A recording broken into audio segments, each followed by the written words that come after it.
Milkha Singh, the flying Sikh. ये नाम लाखों लोगों के लिए एक उम्मीद और जिद की मिसाल है। आजादी से पहले के भारत में जन्मे मिल्खा सिंह का बचपन बंटवारे की त्रासदी में डूब गया था। उन्होंने अकल्पनीय क्रूरता देखी, हिंसा में अपने परिवार को खो दिया। अनाथ और बेघर जवान मिल्खा को अपना भविष्य अंधकार में डूबा हुआ दिखाई देता था। ये कहानी है उस लड़के की जो त्रासदी से टूटा हुआ था और राख से उठकर एक लेजेंड बना।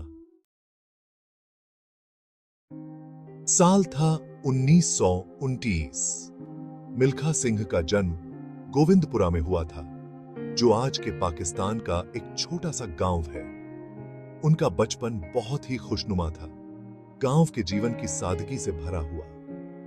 लेकिन 1947 में भारत के विभाजन ने उनकी इस खुशहाल जिंदगी को तहस नहस कर दिया। सांप्रदायिक हिंसा ने पूरे देश को अपनी चपेट में ले लिया, जिससे परिवार बिखर गए।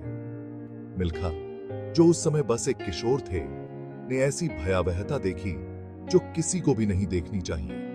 उन्होंने इस हिंसा में अपने माता पिता, भाई बहन और अपना घर सब कुछ खो दिया। अनाथ और अकेले मिल्खा दिल्ली भाग गए और एक शरणार्थी शिविर में शरण ली। रिफ्यूजी कैंप में जिंदगी बहुत कठिन थी। खाना मुश्किल से मिलता था और उम्मीद तो और भी कम। मिल्खा ने जीने के लिए छोटे मोटे काम किए। एक दिन उन्होंने इंडियन आर्मी का एक विज्ञापन देखा। इसमें नौकरी का वादा किया गया था, सिर पर छत और कैंप की बदहाली से निकलने का मौका। मिल्खा ने इस मौके को लपक लिया और 1951 में आर्मी में शामिल हो गए। आर्मी में ही मिल्खा की एथलेटिक प्रतिभा को पहचाना गया। उन्हें दौड़ने का शौक था, जो उनके दर्द और हताशा को बाहर निकालने का एक जरिया बन गया। उन्होंने कड़ी मेहनत की, अपनी सीमाओं को तोड़ा। उनकी मेहनत रंग लाई और उन्होंने रेस जीतना शुरू कर दिया, पहले आर्मी में, फिर राष्ट्रीय स्तर पर। 1958 में टोक्यो में हुए एशियन गेम्स में मिल्खा सिंह ने इतिहास में अपनी जगह पक्की कर ली। उन्होंने 200 मीटर और 400 मीटर दोनों स्पर्धाओं में स्वर्ण पदक जीते और नए रिकॉर्ड बनाए। 400 मीटर की दौड़ में अब्दुल खालिक के खिलाफ अपनी शानदार जीत के बाद पाकिस्तानी प्रेस ने उन्हें द फ्लाइंग सिख का उपनाम दिया। 1960 के रोम ओलंपिक में मिल्खा सिंह ने दुनिया के सबसे बड़े मंच पर प्रतिस्पर्धा की। वह 400 मीटर फाइनल में ओलंपिक पदक से चूक गए।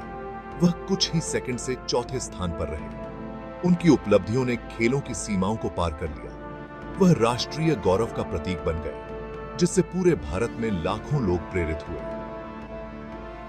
साथ थे एथलेटिक्स से रिटायर होने के बाद मिल्खा सिंह ने उसी लगन और समर्पण के साथ अपने देश की सेवा जारी रखी।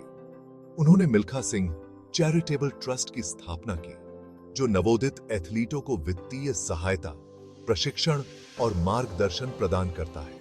वह फिटनेस और खेलों के प्रबल समर्थक बने रहे, युवाओं से स्वस्थ जीवन शैली अपनाने का आग्रह करते रहे।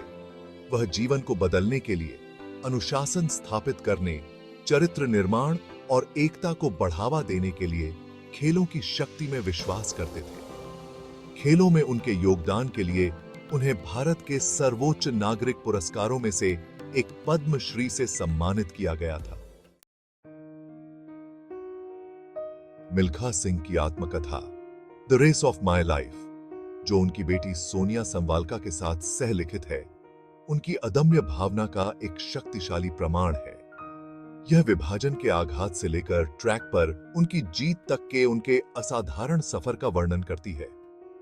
18 जून 2021 को मिल्खा सिंह ने अपनी अंतिम सांस ली, एक ऐसी विरासत छोड़कर जो लाखों लोगों को प्रेरित करती रही है। उनका जीवन मानवीय भावना के लचीलेपन का प्रमाण था, प्रतिकूल परिस्थितियों पर विजय पाने का एक शानदार उदाहरण।